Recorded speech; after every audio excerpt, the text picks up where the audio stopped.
Hari ini aku mau cerita horor yang pasti sudah sering kalian dengar. Apa itu? Sesuatu kisah yang berkaitan dengan dagangan.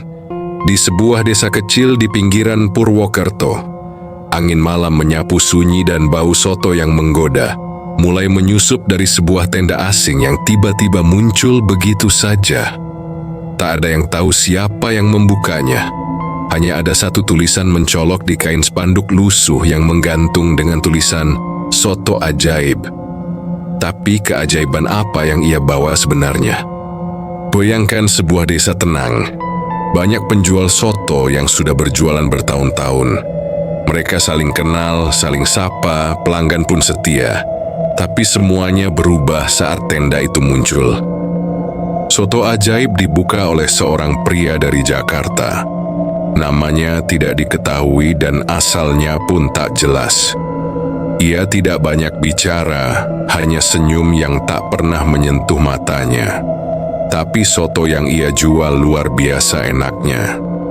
Wangi kuahnya menembus dinding-dinding rumah. Orang-orang mulai datang dan mengantri. Padahal harganya lebih mahal. Jauh lebih mahal dari harga soto normalnya. Soto itu diberi nama Soto Ajaib. Tapi benarkah itu ajaib?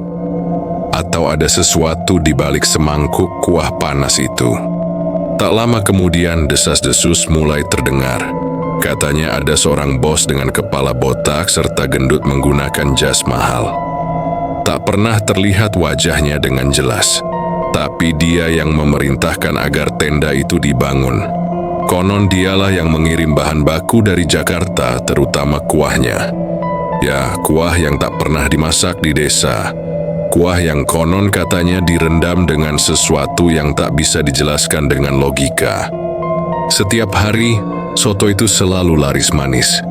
Meskipun harga mahal, pelanggan tak peduli.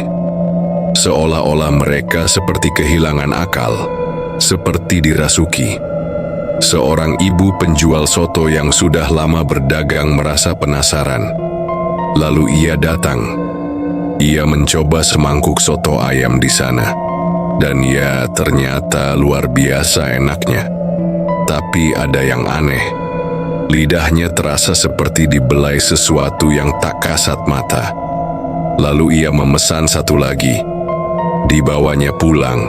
Ia ingin keluarganya mencicipi. Namun apa yang terjadi? Soto itu terasa hambar, bau amis, tidak enak. Sama sekali tidak seperti saat ia makan di tenda tadi. Ada yang tidak beres, katanya lirih. Dan mulai saat itu, para penjual soto lainnya mulai bergosip. Mulut ke mulut menyebarkan satu kecurigaan penglaris. Tapi siapa yang berani bicara? Bos besar itu katanya punya kuasa, dan dia seseorang yang sangat kaya. Dia bisa membeli hukum dengan uangnya. Di desa mereka menyebut kota asalnya dengan takut. Dan lebih dari itu, katanya dia punya perjanjian dengan sesuatu yang tidak berasal dari dunia ini. Beberapa orang yang mencoba menggali lebih dalam menghilang. Ada yang mendadak sakit keras, ada pula yang mendadak bisu.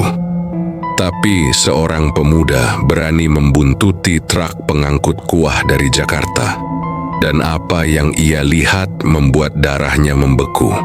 Kuah itu dikirim dalam gentong besar. Di dalamnya, saat ia mengintip, ia melihat sepotong kain putih yang basah dan terendam. Kain apakah itu? Ya, itu adalah sebuah kain pocong. Tenda-tenda lain mulai tutup satu persatu. Pelanggan mereka telah berpindah seolah telah dikendalikan.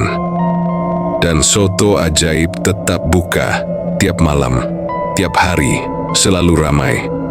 Bos botak itu tak pernah terlihat, tapi pengaruhnya menjalar bagai racun di akar. Dan hingga hari ini, jika kalian melewati desa itu, tenda Soto Ajaib masih berdiri, masih ramai. Dalam hidup tidak semua yang terlihat menggiurkan itu baik. Kadang, keberhasilan yang terlalu cepat punya harga yang tak terlihat. Hati-hatilah pada apa yang kamu konsumsi, baik di lidah maupun di jiwa. Dan ingatlah, kekayaan yang datang dengan jalan gelap akan selalu ditagih dengan cahaya yang dipadamkan. Jangan pernah tergoda oleh keajaiban yang datang tanpa doa, karena bisa jadi itu bukan keajaiban, tapi kutukan yang dibungkus rapi dengan aroma menggoda. Dan karena malam masih pekat dan rahasia belum semua terkuak, beberapa minggu berlalu, ibu penjual soto itu masih menyimpan kegelisahan dalam dadanya. Ia tak sanggup diam, tapi lidahnya keluh oleh rasa takut.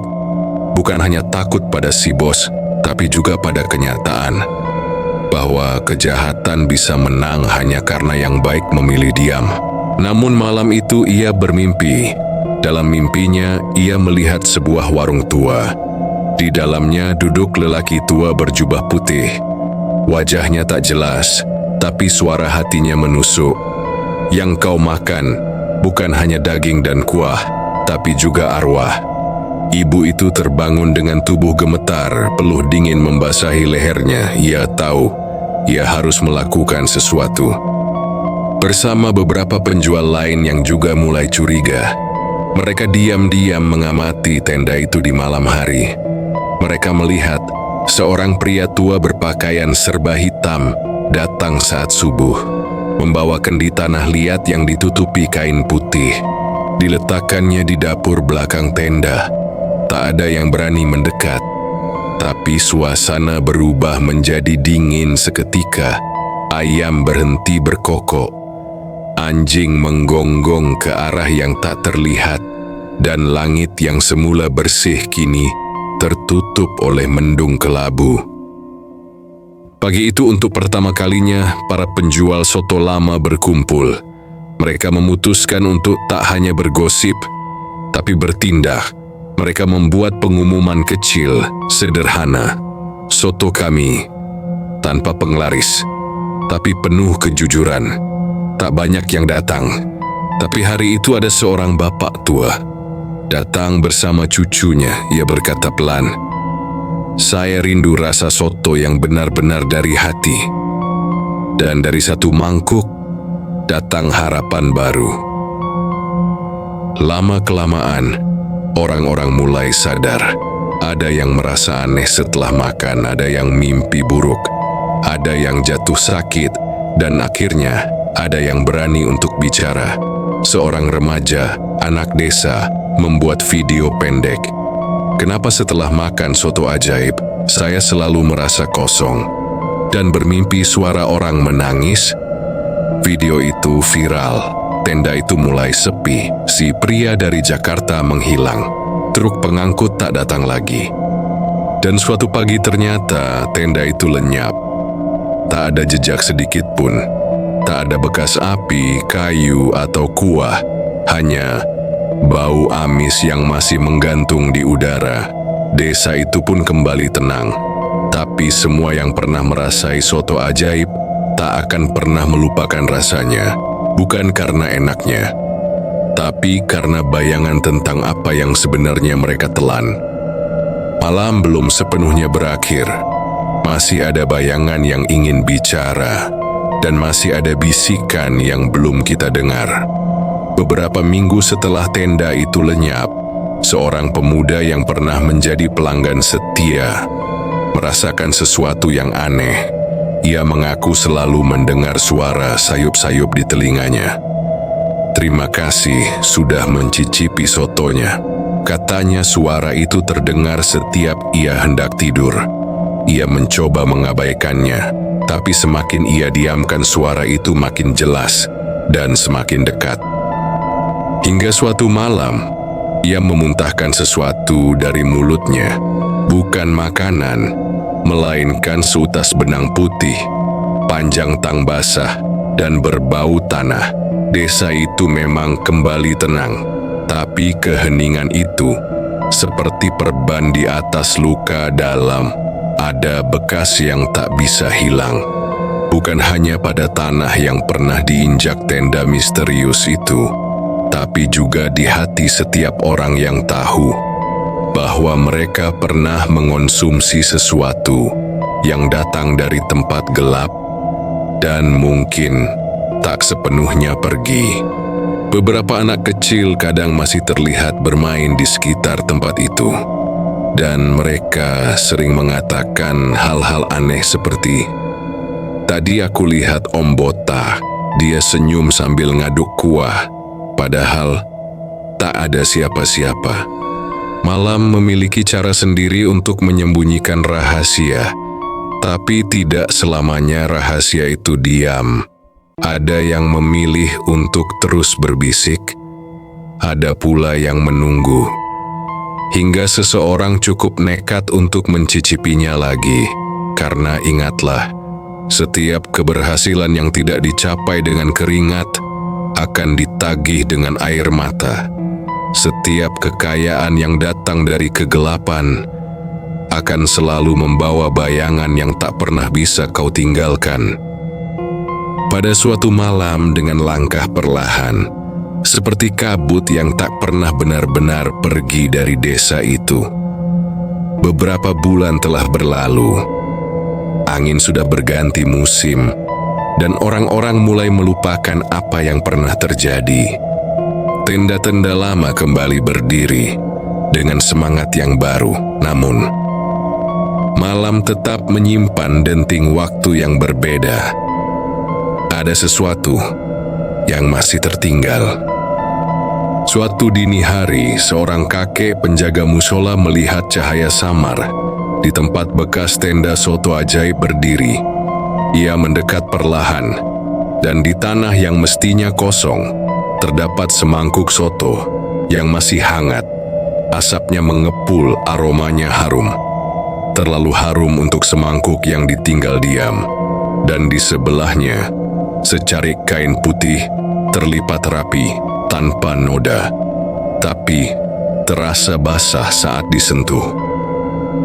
Keesokan paginya, seekor ayam milik warga tiba-tiba mati. Tak ada luka, tak ada darah, hanya mata yang terbuka lebar, seolah melihat sesuatu sebelum ajalnya tiba. Anak-anak di daerah itu mulai bermimpi buruk. Mereka berbicara dalam tidur, menyebut nama-nama yang tak dikenal. Dan seorang ibu muda mengaku melihat pria botak berdiri di ujung jalan desa, tak bicara, hanya tersenyum dengan mata kosong yang mengerikan. Desa kembali resah, tapi siapa yang bisa melawan sesuatu yang tak punya wujud? Siapa yang bisa membakar semangkuk soto tanpa membakar sejarah kelam yang melekat di dalamnya? Mari kita tarik napas dalam-dalam dan menelusuri sisa jejak yang belum sempat diceritakan. Karena meski tenda itu telah tiada, kisahnya belum selesai. 3 hari setelah semangkuk soto misterius ditemukan, seorang anak muda dari desa sebelah datang. Ia membawa gerobak dan sebuah banner kecil bertuliskan, "Soto rasa lama kini kembali." Tak ada yang tahu siapa dia, tak ada yang mengenal wajahnya, tapi senyumnya mengingatkan pada seseorang. Dia memasak dengan rapi, dengan gerakan tenang, tapi setiap kali asap dari kuah itu mengepul, angin mendadak berhenti, burung-burung terdiam, dan langit perlahan memudar. Beberapa warga penasaran, datang, mencicipi, dan mereka kembali berkata, "Rasanya seperti dulu, tapi lebih halus, lebih sunyi." Satu malam, anak dari ibu penjual soto lama melihat pria muda itu berdiri di belakang gerobaknya, berbisik ke dalam mangkuk. Tak ada pelanggan, tak ada siapa-siapa, hanya ia dan suara pelan yang berulang seperti doa terbalik. Yang datang bukan karena lapar, tapi karena haus akan lupa. Anak itu lari, menjerit, ia menangis, tak tahu apa yang telah ia lihat. Tapi sejak malam itu, ibu penjual itu memutuskan untuk meninggalkan desa. Ia berkata, kutukan bukan hanya pada satu orang, tapi bisa turun-temurun. jika tak ada yang benar-benar menghentikannya. Hingga kini, warung kecil itu masih berdiri. Pelanggan datang silih berganti. Tak pernah ramai, tak pernah sepi. Seolah selalu ada satu kursi yang sudah disediakan untuk jiwa-jiwa tertentu. Kadang seseorang datang, makan dalam diam, lalu pulang dengan langkah berat. Dan beberapa minggu kemudian, mereka pergi dari desa atau pergi untuk selamanya. Dan tak seorang pun menanyakan apa yang terjadi, karena mereka tahu ada tempat yang lebih dingin dari malam, dan itu bukan kuburan, tapi meja makan, di mana makanan bukan untuk mengenyangkan, tapi untuk mengikat. Dwi, waspadalah, bukan pada rasa yang aneh, tapi pada rasa yang terlalu nikmat, hingga membuatmu lupa bertanya, dari mana datangnya, dan untuk apa kau diberi. Karena dalam dunia yang perlahan memudarkan batas antara terang dan gelap, banyak yang menjual tubuhnya, tapi lebih banyak yang menjual jiwanya, tanpa sadar, dengan harga satu mangkuk soto saja. Kamu tidak akan tahu soto mana yang menggunakan penglaris, sampai kamu sendiri mencobanya.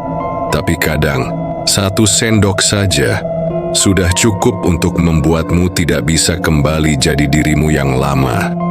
Karena ada kisah yang tidak bisa dikubur, hanya karena pagi telah datang. Ada aroma yang tetap tinggal, meski asap telah lenyap dari panci. Sejak kemunculan warung baru itu, desa seperti hidup di bawah selimut yang lembab dan dingin. Bukan hanya karena udara, tapi karena bisikan-bisikan yang terus beredar dari mulut ke mulut, tapi tak pernah berani dituliskan. Seorang pemuda, pembuat video dokumenter, datang dari kota, penasaran dengan cerita yang ia baca di forum gelap.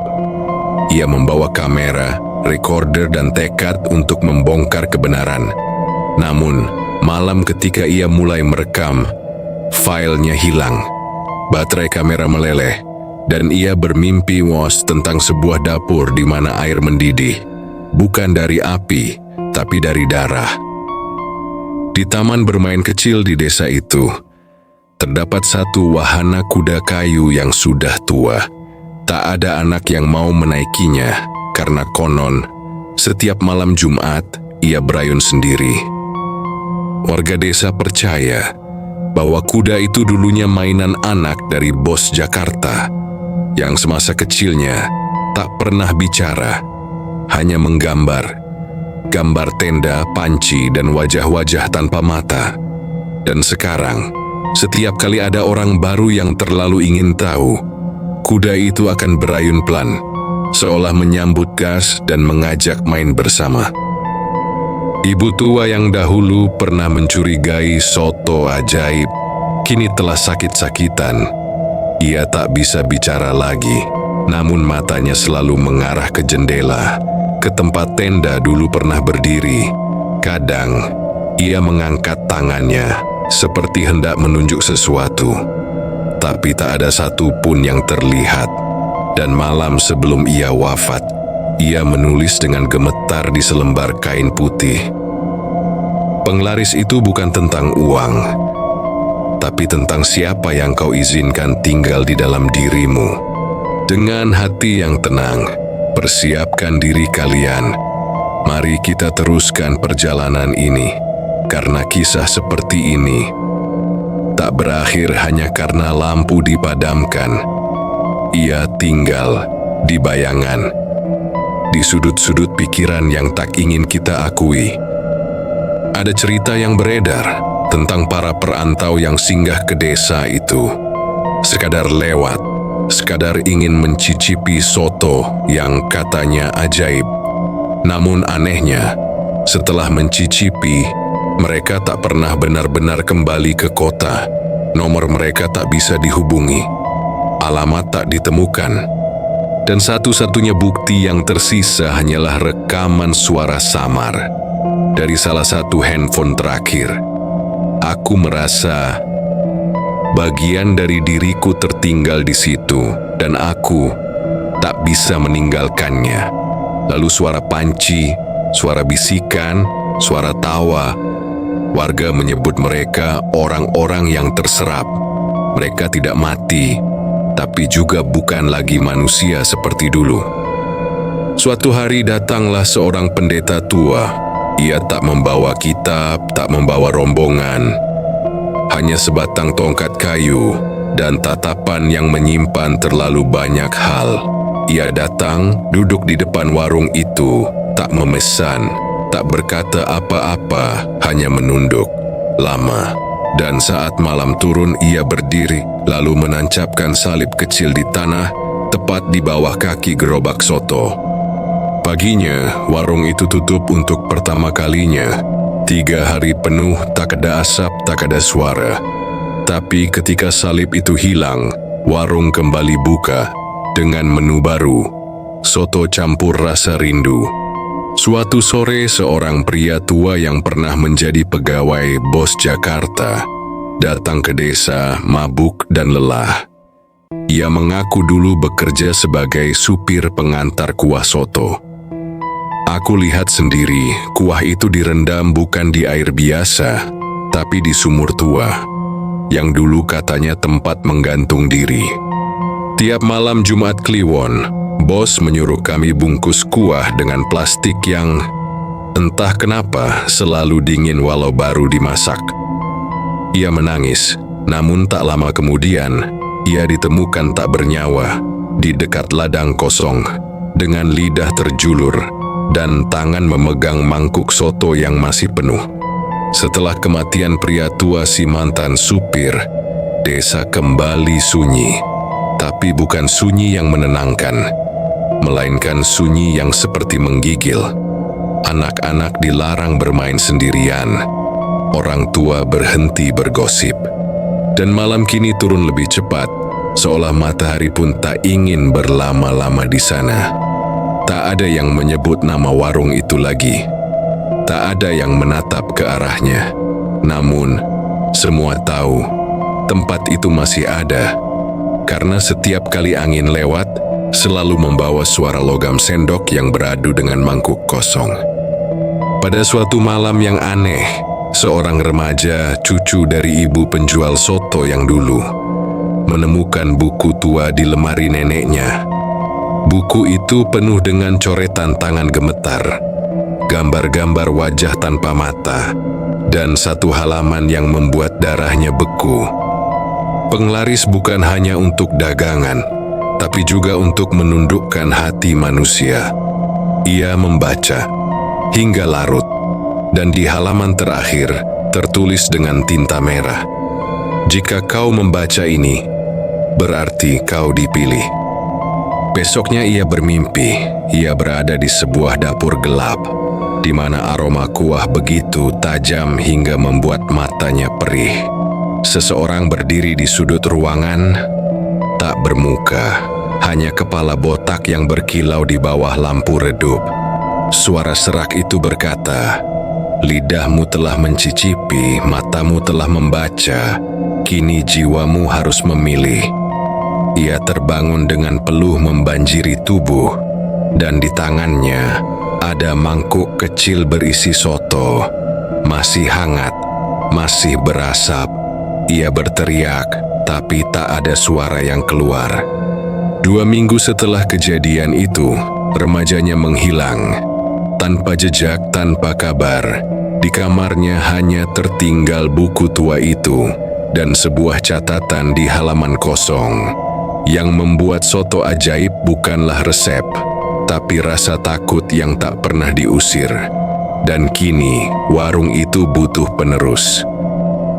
Pada suatu malam Jumat Kliwon, langit di atas desa berubah warna. Awan tak lagi abu-abu, tapi merah tua seperti darah kering di balik kain kafan. Tak ada bintang. Hanya diam yang terasa seperti teriakan yang tertahan.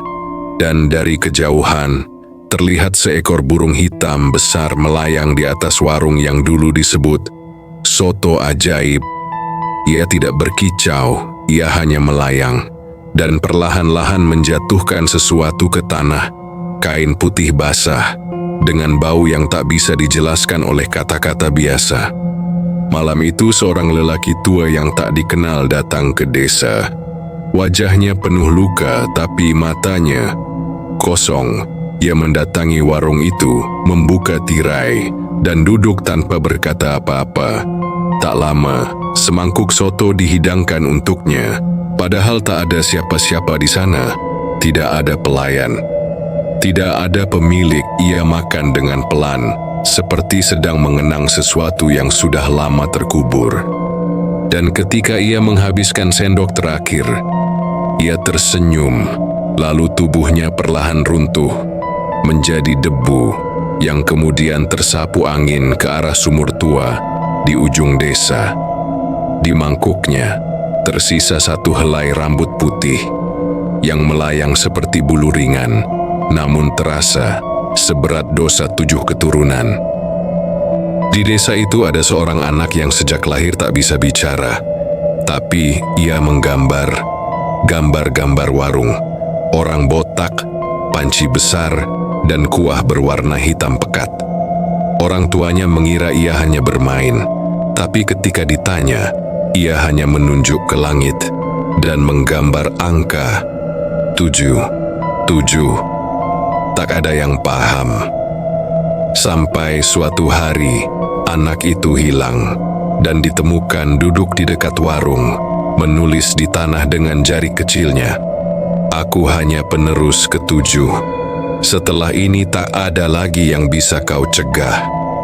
Desa itu kini tertutup untuk umum. Tak ada sinyal, tak ada jalan masuk. Pemerintah menyebutnya zona rawan longsor.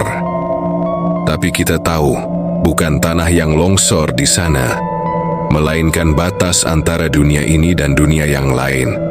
Namun kadang, jika kau putar radio di frekuensi tua, sekitar pukul 3 dini hari, kau bisa mendengar suara samar.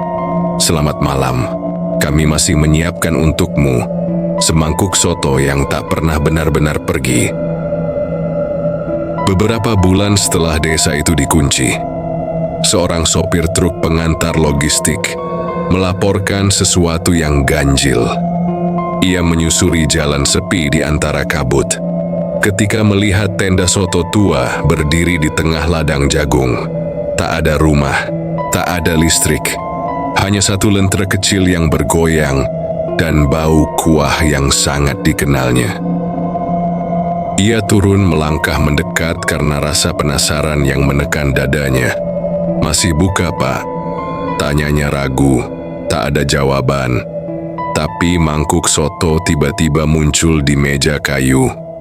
Uapnya membentuk wajah botak, tanpa mata, dan senyum yang menganga seperti luka lama yang belum sembuh.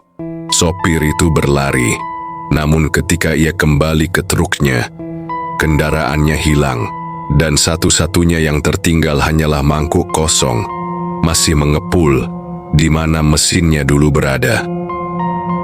Di ladang kosong bekas desa itu, petani yang mencoba mengolah tanah melaporkan hal ganjil lain. "Kami mencangkul, tapi yang keluar bukan akar, melainkan sobekan kain putih dengan bau busuk yang membuat kepala kami pening. Setiap kali dicabut, kain itu muncul lagi. Makin dalam mereka menggali, makin banyak kain yang muncul, seolah ada sesuatu di bawah sana yang dibungkus, dipendam, dan kini ingin naik kembali."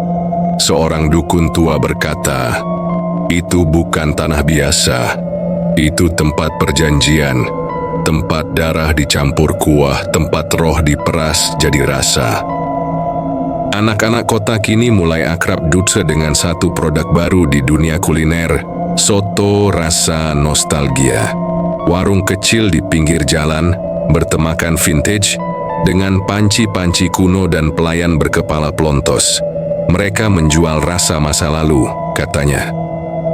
Namun yang datang makan di sana selalu kembali dengan mata kosong dan cerita yang sama. "Entah kenapa, aku merasa lebih lengkap setelah makan di sana. seperti bagian diriku yang hilang kini sudah kembali. Tapi teman-teman mereka berkata, mereka berubah, mereka bukan lagi orang yang sama. Di antara kegelapan ini, masih ada satu suara yang menolak untuk diam. Suara sang cucu yang dulu membaca buku terkutuk itu. Ia menulis pesan terakhir sebelum benar-benar menghilang. Kalau kalian membaca ini, berarti warung itu sudah mulai membuka cabang. Tapi yang dijual bukan hanya soto, melainkan kelemahan kalian, keinginan kalian, keserakahan kalian. Dan ketika kalian merasa kenyang, itulah saatnya kalian tak bisa kembali. Pada akhirnya, desa itu tahu satu hal. Kutukan tak selalu datang dalam wujud petaka besar. Kadang, ia datang perlahan, dalam semangkuk makanan hangat, dalam rasa nikmat yang terlalu sempurna, dalam tawa yang tiba-tiba berubah menjadi bisikan, dan mereka memilih diam karena mungkin bagi sebagian manusia lebih baik hidup dalam ketidaktahuan daripada tahu dan tak bisa berbuat apa-apa. Namun bagi kalian yang mendengar ini, jangan pernah lupa, apapun yang kita konsumsi dari makanan, informasi, hingga ambisi, akan tumbuh dalam diri kita. Jika ia datang dari kegelapan, maka bayangan itu akan hidup bersama kita. Dan bila engkau menjual jiwamu demi rasa yang instan, bersiaplah menerima rasa pahit yang tak bisa kau muntahkan kembali. Cerita ini bukan sekadar fiksi. Ini adalah salah satu cermin dari dunia yang kita pijak, di mana manusia rela menukar jiwanya demi menjadi orang kaya. Dan dalam dunia kita saat ini, tenda-tenda seperti soto ajaib akan terus muncul, berganti nama, berganti tampilan, tapi akan membawa luka yang sama. Terima kasih telah mendengarkan hingga akhir. Jangan lupa untuk like, komen, dan subscribe. Bukan karena algoritma, tapi karena setiap klikmu adalah doa agar kita tidak pernah benar-benar menjadi bagian dari cerita yang kita dengar malam ini. Semoga kisah malam ini bisa menjadi pelajaran untuk kita semua, bukan untuk menakuti, tapi untuk laih berhati-hati, agar kita berhenti menyembah uang dan kembali percaya pada Tuhan yang Maha Esa. Jaga dirimu, jaga hatimu. Sampai jumpa di cerita selanjutnya. Teruslah berhati-hati. Karena ceritakan malam ini bisa saja terjadi besok di desa atau bahkan di kota tempatmu tinggal. Dan terakhir, jangan lupa matikan lampu.